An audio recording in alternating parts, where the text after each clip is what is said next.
السلام علیکم ورحمۃ اللہ تعالی وبرکاتہ۔ 26 ربیع الاول۔ نمبر 1، اسلامی تاریخ۔ حضرت حلیمہ سعدیہ رضی اللہ عنہما کے گھر میں برکتیں قحط پڑا ہوا تھا۔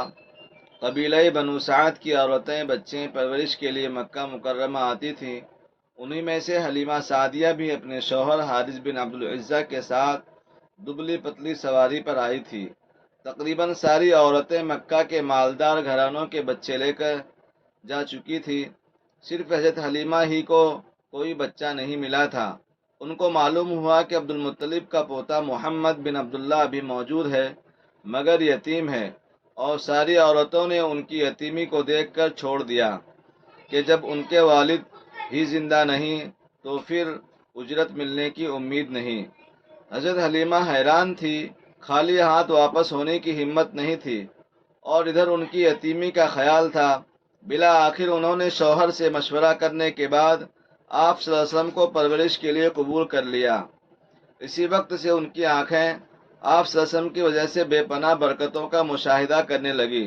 وہ کمزور سواری جو آتے وقت بار بار قافلے سے پیچھے رہ جاتی تھی، اب سب سے آگے اتنی تیز رفتار سے چل رہی تھی کہ قافلے والوں کو کہنا پڑا کہ حلیمہ ذرا آہستہ چلو، اور گھر پہنچ کر بھی برکتوں کا مشاہدہ ہونے لگا کہ بکری کا تھن فاقے کی وجہ سے خشک ہو گیا تھا، وہ دودھ سے بھر گیا۔ چنانچہ انہوں نے ان کے شوہر نے پیٹ بھر کر پیا۔ اس کے بعد حضرت حلیمہ روزانہ آپ صلی اللہ علیہ وسلم کی پرورش کی وجہ سے برکتوں کو دیکھتی رہتی تھی۔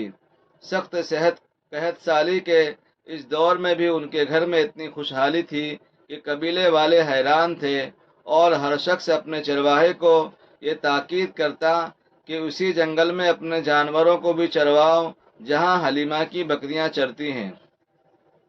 نمبر 2، حضور صلی اللہ علیہ وسلم کا معجزہ۔ حضرت علی رضی اللہ تعالیٰ عنہ کے درد کا اچھا ہو جانا۔ حضرت علی رضی اللہ تعالیٰ عنہ کہتے ہیں کہ ایک مرتبہ مجھے سخت درد لاحق ہوا کہ میں موت کو یاد کرنے لگا۔ آپ صلی اللہ علیہ وسلم کی خدمت اقدس میں حاضر ہوا۔ آپ نے فرمایا، اے اللہ اسے شفا عطا فرما۔ حضرت علی رضی اللہ تعالیٰ عنہ کہتے ہیں میں اسی وقت اچھا ہو گیا، پھر آج تک وہ درد مجھے نہیں ہوا۔ ایک فرض کے بارے میں، ماں کے ساتھ اچھا سلوک۔ ایک آدمی نے رسول اللہ صلی اللہ علیہ وسلم کی خدمت میں آ کر عرض کیا، اے اللہ کے رسول، میرے حسن سلوک کا زیادہ حقدار کون ہے؟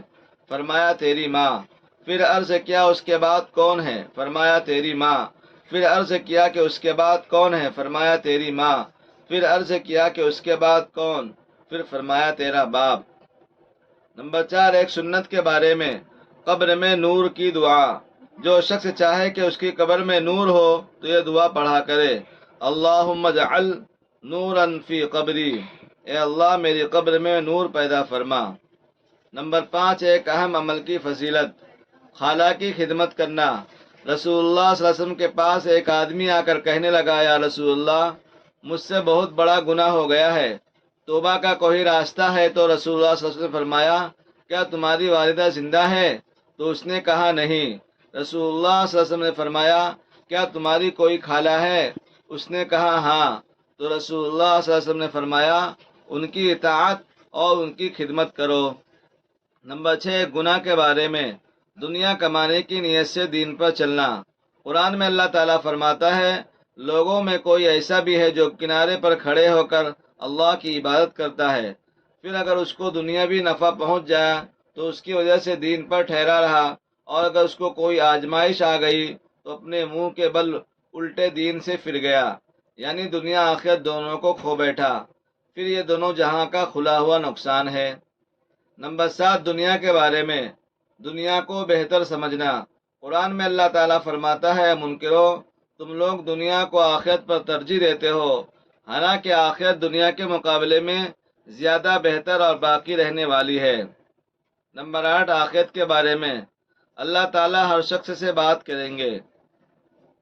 ہمارے نبی صلی اللہ تعالیٰ علیہ وسلم نے فرمایا، تم میں سے کوئی شخص بھی ایسا نہ ہوگا جن سے اللہ تعالیٰ بات نہ کرے، کہ اس کے اور اللہ تعالیٰ کے درمیان کوئی پردہ نہ ہوگا اور نہ کوئی واسطہ۔ اپنے دائیں طرف دیکھے گا تو اعمال ہوں گے جو دنیا میں کیے ہوں گے، بائیں طرف دیکھے گا تو وہ اعمال ہوں گے جو دنیا میں کیے تھے، یعنی برے اعمال، وہ جہنم کی آگ اپنے سامنے موجود پائے گا۔ نمبر 9، طب نبوی سے علاج، بخار کا علاج۔ رسول اللہ صلی اللہ علیہ وسلم نے فرمایا، جسے بخار آ جائے وہ 3 دن غسل کے وقت یہ دعا پڑھے تو انشاءاللہ اسے شفا حاصل ہوگی۔ بسم اللہ اللہم انما اغتسلت رجاء شفائک و تصدیق نبیک محمد صلی اللہ علیہ وسلم۔ اے اللہ، میں نے تیرے نام سے غسل کیا شفا کی امید کرتے ہوئے اور تیرے نبی کی تصدیق کرتے ہوئے۔ نمبر 10، حضور صلی اللہ علیہ وسلم کی نصیحت۔ رسول اللہ صلی اللہ علیہ وسلم نے فرمایا، لذتوں کو ختم کرنے والی چیز موت کو کثرت سے یاد کیا کرو۔ اللہ تعالی ہم سب کو سننے اور پڑھنے سے زیادہ عمل کرنے کی اور اس کو پھیلانے کی توفیق عطا فرمائے۔